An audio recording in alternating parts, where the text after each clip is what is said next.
This is Optimal Living Daily, episode 467, Boost Self-Confidence, 5 Critical Skills You Must Know, by Barrie Davenport with GoodLifeZen.com, and I'm Justin Malik. Welcome back, or welcome for the first time if you're new here. This is where I read to you every single day to help you live a more meaningful life.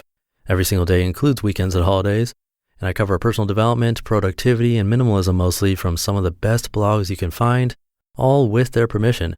And really quickly, I want to mention the Creating Wealth show with Jason Hartman. I mentioned it last week. There's an episode I think you'll like. That's episode 640. Definitely subscribe and check that episode out. And you can get more info about the Creating Wealth show at oldpodcast.com/wealth. But for now, let's get right to today's post and start optimizing your life. Boost Self-Confidence, 5 Critical Skills You Must Know, by Barrie Davenport with GoodLifeZen.com. Did you know having self-confidence is as critical to your overall happiness and well-being as good nutrition is to your health? That may sound like an overstatement, but research shows having self-confidence dramatically improves your finances, your relationships, your career, and your achievement in all areas of your life. Dr. Timothy Judge of the University of Florida revealed in several studies that people with healthy self-confidence have a substantially higher annual income than those with low confidence. In his research, he learned that self-confidence people from blue-collar families make about $7,000 more than those without confidence from the same class. People from the professional classes who have self-confidence make a whopping $28,000 more than their low-confidence peers. Clearly, self-confidence is a profitable quality, one that directly impacts your bottom line. These same studies also underscored how self-confidence impacts career success. Those who believe in themselves and have self-confidence are more likely to set challenging goals and follow through on them, resulting in more self-respect, career advancement, and leadership opportunities. Even when they experience challenges or setbacks, confident people don't allow these situations to define them or hold them back. Conversely, low confidence makes us question our judgment and abilities. Those with low confidence avoid potential career-enhancing risks and goals, and they hesitate to take decisive actions.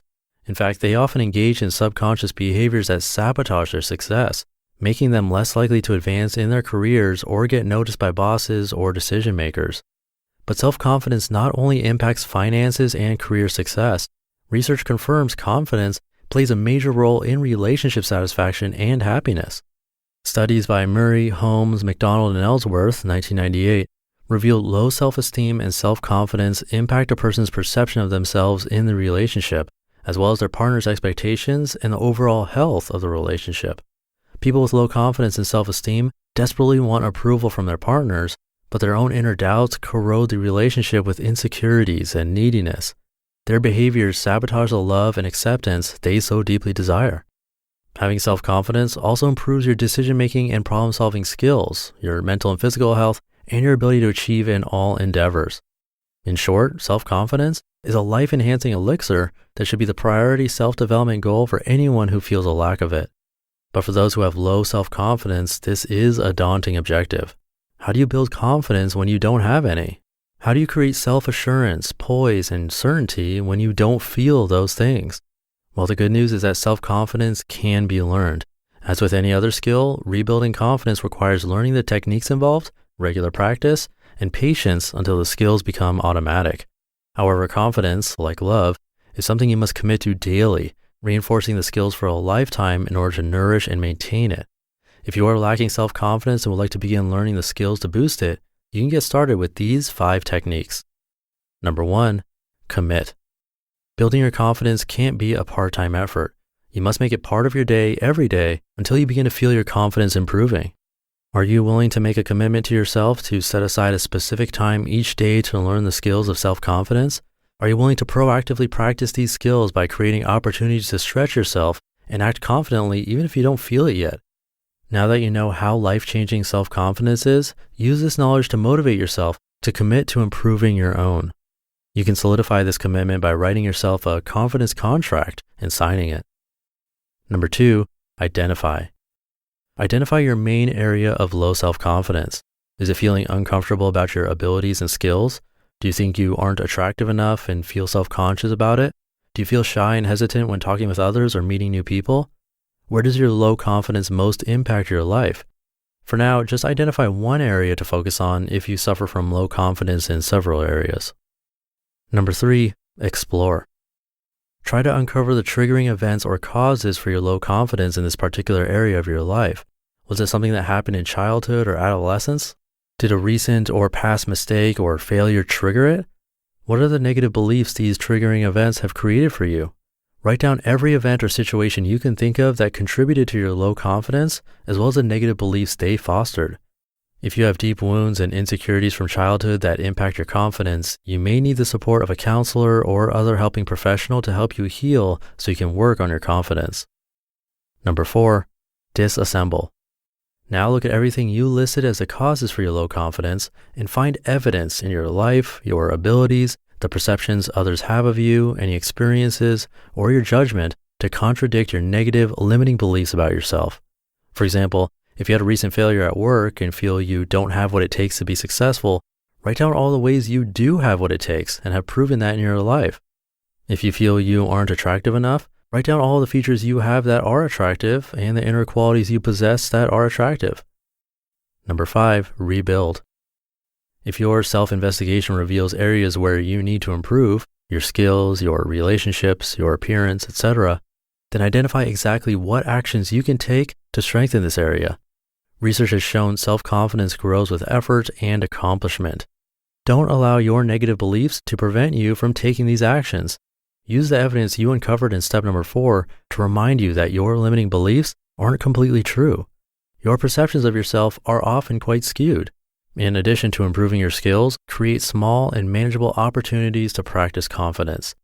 Put yourself in situations that require you feel a bit uncomfortable and that force you to practice the skills you are learning. As you gain more confidence in one area of your life, move on to another, following the same steps outlined above. With commitment, self-awareness, improved skills, and regular practice, you'll find your self-confidence becoming stronger and stronger. The proof of your improvement will be evident in the positive changes you observe in your life, your relationships, and your work. You just listened to the post titled Boost Self-Confidence, 5 Critical Skills You Must Know by Barrie Davenport with GoodLifeZen.com. And Barrie Davenport is a certified personal coach, author, and founder of really popular personal development sites like Live Bold and Bloom. This was a guest post on Good Life Zen. And like I mentioned earlier, there's an episode of the Creating Wealth Show that I think you might like. It's episode number 640. It features an interview with Dan Millman, the author of Way of the Peaceful Warrior, a book that changes lives, which changed my life. And I happened to read it in sociology class back at Chapman University 10 years ago. I still remember that book. So check out episode 640. They talk about the 4 purposes of life, the difference between your career and a calling, discovering your life's path, and a lot more. You can find the Creating Wealth Show with Jason Hartman in the podcast app of your choice, of course. And there's more info online at oldpodcast.com/wealth. You can subscribe to the Creating Wealth Show for a lot more content.